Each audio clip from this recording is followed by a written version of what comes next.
উনি সুযোগে ওনার নামের 666 কোটি মামলা খালাস করে নিচ্ছে। সবাই বলেন সুবহানাল্লাহ, একটু জোরে জোরে বলেন, সবাই বলেন সুবহানাল্লাহ। তার কারণ হলো যে উনি ওনার 666 কোটি খালাস, অথচ রিক্সাওয়ালাদের সম্পদের নাই কোনো তালাশ।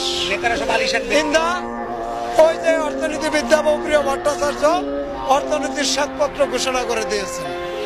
উনি অর্থনীতির শ্বেতপত্র ঘোষণা করে বলতেছেন বাকি কাউন্সিলর উপদেষ্টারা আপনারা কি সংস্কার 6 মাসে করছেন জাতির সামনে ক্লিয়ার করেন।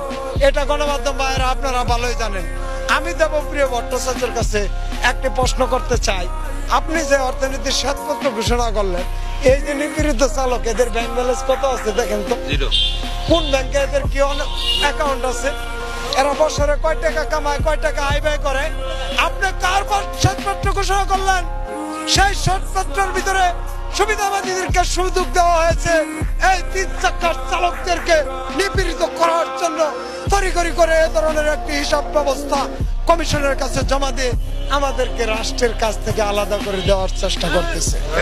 প্রিয় দেশবাসী, এবার আপনাদের সামনে আমরা খালি মিনতি করি, আপনাদের কোনোদিন সাবধান করি না।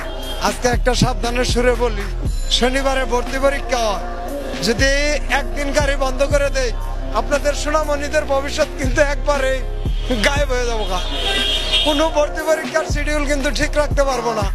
সাবধান করতেছি দেশবাসী, আমাদের পর অত্যাচার করার চাইতে আমাদের নিয়ে আলোচনা করেন। কি করবেন? সেরি না চাবেন।